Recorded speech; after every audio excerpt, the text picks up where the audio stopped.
Hello, everyone, and welcome to Grow Your Brand with Amanda. On this podcast today, I have with me the beautiful Philippa Ross. Hello, Philippa.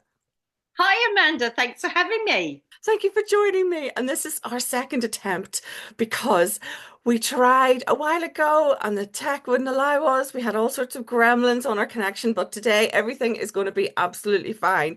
So before we get to find out a little bit more about Philippa, I'm going to ask my three probing questions because I'm really nosy and I love finding out what makes people tick. And it's usually the source of these three questions. So, first of all, Philippa, do you have a favorite motivational song?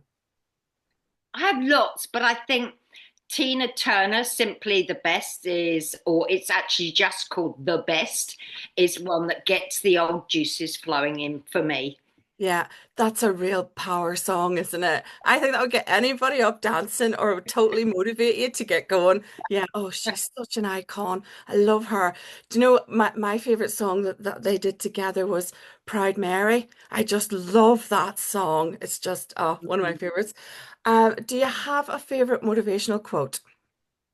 I do, and it underpins all my work. And it's from Ralph Waldo Emerson, and it's to be yourself in a world that's trying to make you someone else is the greatest accomplishment.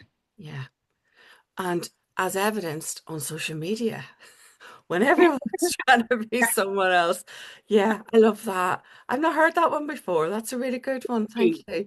And Oh, yeah, do you read? Do you have a favorite book? Doesn't have to oh be, yeah. doesn't have to be one. I'm a bookworm, and it's really hard to pin it down. But I love fun, playful things. But I most of my reading is philosophical and nonfiction. But I love the Tao of Pooh and the Tea of Piglet, which is I've got it here. Okay, Yeah. Oh, wow. and it's Winnie the Pooh and all the gang explaining through the author the principles of Taoism and living in harmony with nature and bringing out the best your innate intelligence. Wow. This is a lot of wisdom with that little bird. The whole gang. Oh, I love Woody the Pooh anyway, but that's really interesting. I'm gonna look up that book. I've not seen that before. Oh, thank you so much for that. And I love that you like philosophical books. So that must mean you're a deep thinker and Oh, very much. pondering life's mystery. So this is going to be very interesting. So tell us about your business. What inspired you to start it and how your personal story shaped your brand? What inspired me to start it? Well, I emigrated from England 21 years ago, and yes, and I was in the south of England, and I had done a open university degree in psychology, and I'd worked for 2 years for this doctor who was a psychologist and psychotherapist in this home for parents who are proving that they're worth to take their children home. And so I got my degree in psychology. And he said to me as I was leaving, you should start something up like this yourself. And, you know, typical, you think, oh, I couldn't possibly do that. But anyway, I got to New Zealand, had to settle in. And I remember going, it was more the counseling side of things. And I went to the likes of, I'm just trying to remember what it was in England. Um, it was child, youth, and family, basically, and acting as an agent for them. So it's a government agency. And the difficulty is that they wanted me to have an I have an honours degree, but it's an undergraduate. So they wanted me to have a postgraduate. I wasn't good enough, so they said no. So I thought I'd done 6 years open learning, and I was over um, going on further with my studying. So I just thought I'll just make a name for myself. Mhm, And within 8 months, they asked me to help them out. mhm. And but it's a system, and I really abhorred the system, and it put people in boxes. And as time went on, I began to expand my thinking process outside of psychology. It's a good foundation, but I don't like putting people in boxes because we're all different and we all have different experiences. So I grew the um, holistic side of things and then studied quantum science. And so I did some counseling for a little bit, but just evolved over the years and stopped and started and stopped and started with children and life's little obstacles that get in the way. Mhm. And I've just kind of relaunched again. And at the tender age of 63, approaching 64, I've got a lot of wisdom. I've got t-shirts of every color, conceivable color in the wardrobe. So been there, done it, done most things.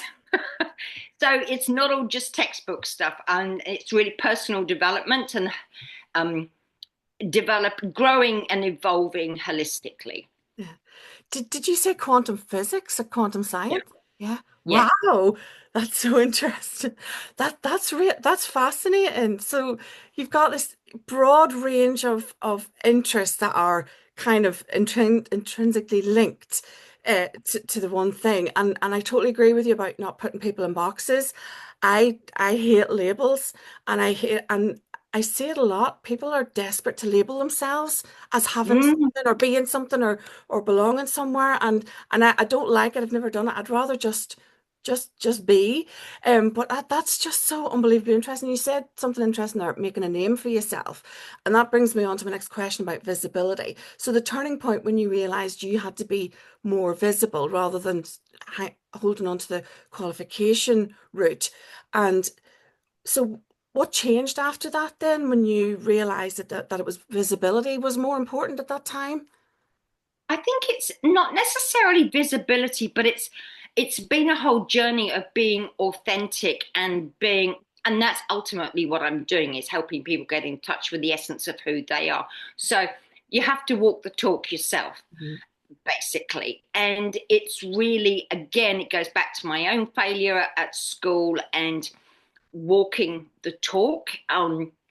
So far as visibility is concerned, it's drawing on all the things that you are that fill you up, that you're good at. The other side of me is that I'm a thalassophile, which means ocean lover. My great great great grandfather, he was in the Navy, and he explored. He was used the Earth's magnetic field to discover different places around the world. So he went to the Arctic. Um, he was there 9 winters. So he did 6 visits, got stuck for 3 years in the Arctic. They thought he was dead. And he discovered the North Magnetic Pole. And he also discovered the Ross Sea region in Antarctica. So it's quite ironic that I help people find their true north using the Earth's magnetic field with my interest in quantum science. So it kind of all comes together. You know, life evolves and there's no particular turning point. You know, it was my own failure at school, seeing what my children went through, what clients went through, and working with a system, what I liked, what I didn't like, and actually offering something that made a difference. Wow, that's so incredible. So how do you work with your clients then? What do you do? What methodology do you use to get them to where they want to be? Well, typical me, I've just drawn on so much resources and information uh, over the years that I've developed my own process. I call it PIP, which is personal intelligence process, Mhm. and PIP is my nickname. I'm obsessed with acronyms because they help me remember stuff. Me too. And and it's because ultimately anyone who's going to support someone, you want them to be to give them the tools for them to do it themselves.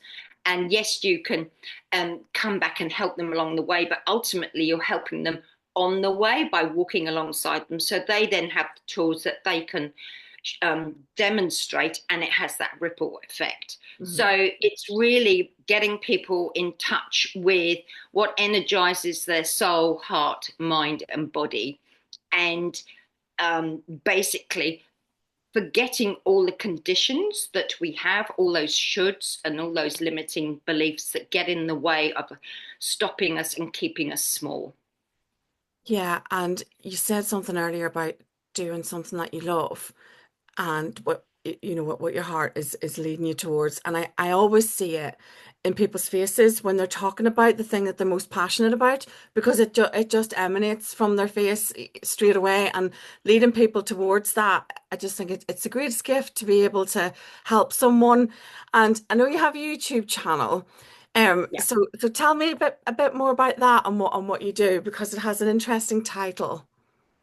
It's called, well, I started a podcast in December 2021 that I just turned 60 in the July, and I thought I'd challenge myself. I have worked in TV, radio, and newspapers, and so I thought I'd put that to good use. But back in my day, we used to edit stuff like reels tape and actually cut the tape, but now it's all digital, isn't it? So it's very, very different. Yeah, But anyway, I got someone local who's helping me with the software, and ultimately there was so much doom and gloom, which really peed me off.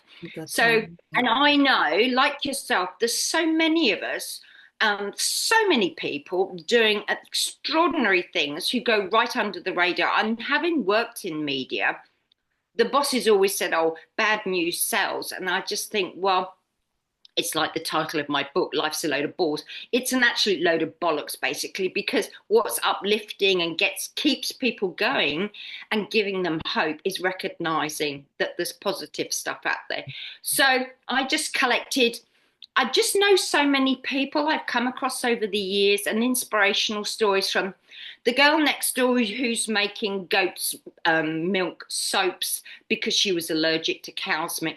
Everybody has a story behind what they do, and most of us are doing what we're doing because we were looking for it for ourselves ultimately to begin with, and in the way that we're putting it across. And so it's the reason it's called Waste Not Want Not is because it's making the most of our natural resources by maximizing human potential and minimizing environmental waste. Because it, and again, I'm a human ecologist, so we have an ecosystem within the body, and obviously the outside world is an ecosystem, and one reflects the other, like the ocean. And it's getting to understand how the two are integrated, and we're all part of the whole. It's all part of the whole big picture, basically. So, yeah, I did it weekly, so time consuming for the first year. Then I did it monthly, took a year off last April to start building my tiny home, and I walked the Camino. And then I relaunched it this year on YouTube. Well, it was on YouTube anyway, but only in audio. And Mm. I love listening to podcasts by seeing people because you see the interaction between people. So I decided I would do the video. So that was another learning curve to edit video. And so yes, relaunched again in April, and I've done 3 episodes so far this year. Love it. Yeah. Love it. It's so interesting, and so many things. The fact that you've got a media background to begin with, so you're happy showing up and you're confident doing all those things, and I know you're coming from with the technology thing. It's just like, wow, this is so much different. But the fact that we can reach the audiences that we can never ceases to amaze me. We have the technology right here. You're in New Zealand, I'm in England, and we can do this thing. But then when you mentioned about the lady making her own products from the goat's milk because she's allergic to cow's milk, what I notice is those people that are doing those things out of either necessity or passion, they think that their story is boring. And I'm Yes. saying, no, that is the story that people want to hear. They want to hear that, you couldn't buy the milk from the supermarket because XYZ, or you couldn't use the cosmetics because of this, or as you've mentioned about the environmental impact. There's so many products. And one of the things I did a piece years and years ago, there are companies that are making products from waste in the ocean. And this company, they made one of the products was trainers, and they made trainers from waste that they found in the ocean. And it was one of the most high performing posts I ever did because it was that repurposing. So now obviously there's a big lens on that, and quite rightly there should be. But with the media that we have right here, your voice can be heard. People want to hear what you care about. And going back to your first point, people don't want to come on these platforms and hear all the doom and gloom. They want to hear that people like you and me are discussing these things, talking about these people that are setting up these businesses, that we're passionate about caring for the environment, that we want to reach new audiences, that we have all these wide ranging passions with your quantum science and your philosophy and the businesses. And the fact that anybody can do this and have this conversation and that people are interested in what we have to say, I will Mm. never be bored by that fact, because it's just what a fantastic global connection we have when you can just listen in to these people having these chats on these podcasts because they're so very niche. But going back to the visibility and the fact that you're very, very comfortable with it, what would you say then to those people who are afraid to share their story, that think their story is boring, that know they need to get visible, but are afraid to do it? What advice would you give them? Just be you. You just pretend you're having a conversation because you've just touched on the points that the thing is that you have a gift. Everybody has a gift, and that gift, if you put your energy into it, it's filling you up and it adds value to other people. And I started the podcast with no idea really what I was in. I mean, I know you don't actually have to get on the stage and do, the podcast side of things. You can just do audio to begin with, but you'd be surprised at who listens, how far it goes. One of my early ones was with Vida Austin, who is talks about water consciousness. She's a global phenomenon now. She's a friend of mine, and then I had a friend, like, because I work with horses as well, equine assisted learning, and I was talking to my friend who has the horses, who does the work, and he goes to Europe for 6 months of the year. And he was in Europe, in Germany. And this chap came up to him and I said, "Oh, I don't," because he was from New Zealand. He said, "I don't suppose you know Philippa, do you?" And we live in the same village. And so Mm. this is chap in Germany who'd listened to the podcast, and you just never know. And I've just had some amazing connections. And the thing is, if you make a difference, it's getting your ego out of the way, not worrying about what you look like. Just use your enthusiasm, your energy to make a difference. If you do it to one person, you've done your job and it will have a ripple effect. Mhm. And it's really lifts you up. Yeah. It does, and that's an interesting thing you say. Getting your ego out of the way. Once you understand that and you separate it from you, I think that's the key to everything. And understanding that it's not just about you; it's about your audience, what you can share, what you can extract from people, and bringing the value and doing the thing that you're passionate about. And the audience is so interesting because on my analytics, and I'm so grateful. I've got listeners all around the world, and I'm just like, wow, someone's listening to me in Canada or New Zealand or Australia, and to separate the worrying about being judged or worrying about what you're going to say. No matter where they are in the world, someone is going to be very interested in what you have to say. And I'm so glad that you have a podcast and an outlet, because the stuff that you're interested in is just mind-blowingly interesting, and you will undoubtedly have multiple sets of audiences that will be want to know deeper the things that you talk about. And being you having a podcast or something that's established, it really doesn't surprise me that someone in Germany, that says, "Oh yeah," and I hear that a lot actually with people that have podcasts. "Oh yeah, you're the such and such," and you do tend to move in the same circles, don't you? We're in the similar sort of online space, but Yeah. to have that view and say something that might reach someone, or if you say something that encourages someone at a weak moment in time, or they relate to you in that moment, I just think it's so powerful. And not everyone will have a podcast or is comfortable with that. But you just hit the nail on the head, separating your ego from doing the thing. And anyone that has their own business, it is not easy. It's lonely sometimes. Well, it's lonely all the time. But for me, these are the channels, because I get to talk to people like you. I get to be in those Mhm. groups. And also by using the language and the vocabulary and listening to people, that helps me do my next thing or plan my next content. And it's just the deep listening and understanding to what it is that people actually want and separating ego. Because I could come I here think and go, "Mhm, one thing that's really struck me really of late, it's being relatable. And again, because I'm also writing a book, and my key is going back to your why. Why are you doing what you're doing? Because that will keep you going, and keeping it relatable. Because when you're on social media as well, you see other people posting things, and I'm having this kind of rebranding thing going on at the moment, and I'm um I'm tired of the holistic spiritual lingo, because it's all saying the same thing. So, and it's really hard to succinctly say what you do. Pack 60 odd years of experience together in one thing, but it's really just about being authentic, going back to doing why you're doing what you're doing, and every day you just do one little thing. mhm."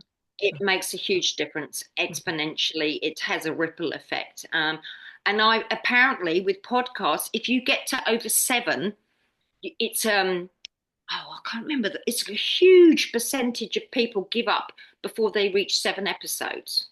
Really? Oh, Yeah. and I can understand it because it's not easy and it takes a bit of work. Um, Yeah. but but it's the same thing with anything. If you persist, it gets easier. You realize the value, but I think people don't understand the strategy, and I'm still learning strategy and the content and what to do with it. But yeah, I can kind of see that. But it's the same with small businesses as well. If you get through the first year, you get through that barrier, there's always a wall, isn't there? And that's the seven Mhm. episode wall or the 1 year wall. But it is hard, and if it was easy, everybody would be doing it. But I think it's just you don't understand the strategy, and you do learn it as you go along. And the thing you said about you can't say succinctly in one sentence what you do, I find that hard because sometimes I try to put it in a sentence, but I need to get clients, I need to have a chat because there's so much more to what I do. And I need to understand their business, and then I can go, I can help you with X, Y, Z. And it'll be the same for you. You can have people are only going to read one sentence about what it is, and it's really hard to get that in. But Mhm. usually when I speak with a client, there's more to my offer than I can convey in one Yeah. sentence. But Mm. yeah, and I think that's what everyone's doing in each of their own niche. And it probably does end up being condensed into one sentence for everyone. And because we're all that's what you're taught, isn't it? Oh, it's your elevator pitch, or you've got to say it Mhm. in 8 words Mhm. or less. But it is tough. But for anyone listening, the key is, I think, just keep going, just one more day. And I think watch someone maybe who's a few steps ahead of you and seeing what they're doing. Because I'm not an expert in doing these things. I'm an expert in my craft and what I do, but I'm not an expert in running a business. I'm not an expert on podcasts. And my podcast journey was an accident. I had a coach, and it was the first thing she said, "You need a podcast." And I knew I can chat, and I went, okay, and off I went. I did it. I had no desire to be a podcaster, but I could see the power in it and the Mhm. brands of it. So for you, with your background in media and all of that, I'm just curious, and you probably don't actually, but do you have any rituals, or do you have anything that you do beforehand, or can you just switch the camera on and do it? Because a lot of people struggle with this. So I want to be able, for people listening today, I want them to walk away thinking, the next time I'm going on camera, I'm going to do this. Do you have any tips for anybody doing something like I think just get a good microphone, which is a good one, and like a ring light or something. You can pick them up cheap at Kmart. But again, now the technology, I mean, phones are just phenomenal, aren't they? So don't worry about it. And there's so much stuff AI helps. I mean, I I have 20 gazillion ideas. My difficulty is actually creating structure. that? So I use AI, and I go in and have this conversation, and I've got all these 20 million ideas, and I say, like, can you help me pull it together and give me some structure to it? and then I'll go. But Mhm. really, um, when you listen to those, because I do Toastmasters as well, when you listen to those that teach online about speaking, communicating, just be you. Don't try and be like somebody else.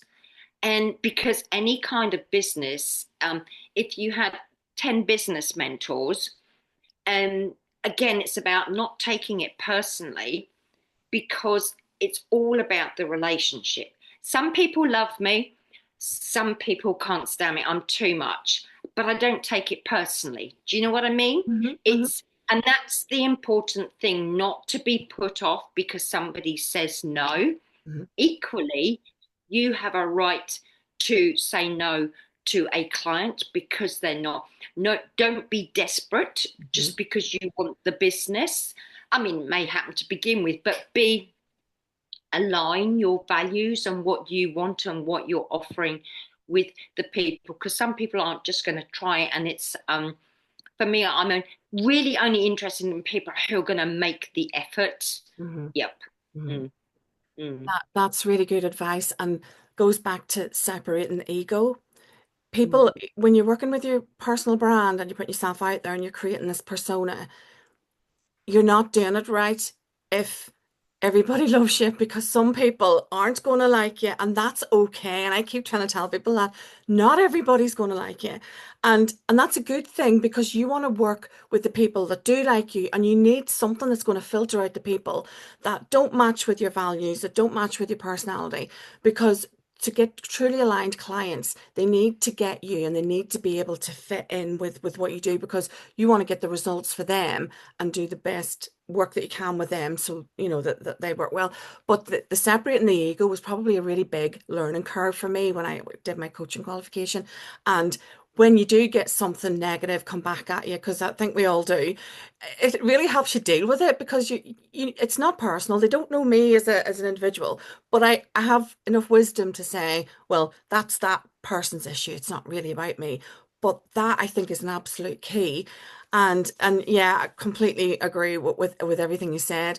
And for me, one of the tips, yeah, structure, use AI to give you some framework. One of my tips would be, and not everyone can do this, but if I'm doing going on camera, I will have some prompt notes, because my short-term memory is dreadful. So I'll speak and I'll think, oh, what was that, as the thought leaves, but I will have just notes. But the one thing I can't do is a script. And sometimes I see people when they're doing this, and I know they're doing it because it's like they're reading the news, and Yep. they're like this and they're talking like this, and you know that they're reading off a teleprompter. So my advice would be practice until you can talk naturally, till it Yep. sounds like you, and it doesn't matter about the ums and the ahs. And me, I wave my hands a lot. Sometimes it's out of shot, Me too. but that's just me, and that's my personality, and that's the only way that I can be the authentic me. But I do everything unscripted, and I've got used to hearing myself back. I don't listen to myself, but that's the only way you can convey you, because everyone else is taken, and it's okay to be yourself and just show up authentically, because your story is valid. You deserve to take up space. No one is any better than you. And that, I think that takes a bit of time to work on that and to be comfortable in your own space. And some days are better than others, but I think that package of good advice and structure and AI and watching sort of people ahead. There's some people that are fantastic on camera and can do it without even thinking about it. But most people sort of need to do a little bit of I prep. don't know how long they've been doing it for. I Hmm. was listening to an interview with a voice coach and Jay Shetty the other day, and Jay Shetty, the podcaster, he was actually in training from the age of 11. Was he really? And yeah, so Yeah. far as public speaking is concerned and things. So we have no idea. We think sometimes people are immediate stars, that the journey that they've been on, and then that's the important thing, is to, again, just be you. Get used to listening to, take videos on your phone, get used to listening to your voice. Hmm. Slow down the pace, she says, because when I get enthusiastic, I talk at 100 miles an hour. So that's something I've had to learn. And to keep things simple, really. Mhm, Um, yeah, and it's all about the interaction and relating. mhm. And I do that too. I notice when I get quite excited or passionate about something, I do talk really fast. And when I'm in Ireland, I talk really fast. But there's a word that I write down everywhere to remind myself. And the word is pause. And I Mhm. write it down because when you're speaking, when you're having to do something, so important to remember that pause. And sometimes people think they have to fill the silence, but it's really okay just to stop for a minute, especially when you're speaking. And if you ask your audience a question, you need to give them time to answer that question in their head and for that to land. But that is one of the most important words in my world is pause and yeah, slow down. I'm so guilty of it. But when you've got two people that are really engaged in a conversation, I love that because they're both going to hell for leather. But that's great. That's just what's so good. And for me, my podcast, I always describe it as like listening to a conversation on a train. And Mhm. that's why I love the podcast world. I don't quite subscribe to the and today we're going to learn about this. I did that when I was at school. And so a podcast for me is listening to a really good conversation and a good chat. So, well, Philippa, I have loved this, and there's so much more to you. I could have gone in so many tangents about all the interests and and you've written your book, and we're going to put that in the show notes. So tell me, where can we find out more about you online? It's my website is philippaross.com, and it's Philippaross for sugar. Hmm. And it's got all links to everything on there, and yeah, links to, if you go to the podcast page, it will give you links to YouTube and to all the audio versions as well. Thank you. I will put that in the show notes and people can get to find out more about you from there. Thank you so much for joining me. It's been an absolute pleasure. You're just so fascinating with everything that you've done and all that knowledge in your brain is just wow. Everything is just so interesting. And maybe you'll come on my podcast again and we'll go into a bit more detail about the stuff that you've talked about. But thank you so much for joining me. It's been an absolute pleasure. Thank you so much for having me, Amanda. It's been a delight. Thank you.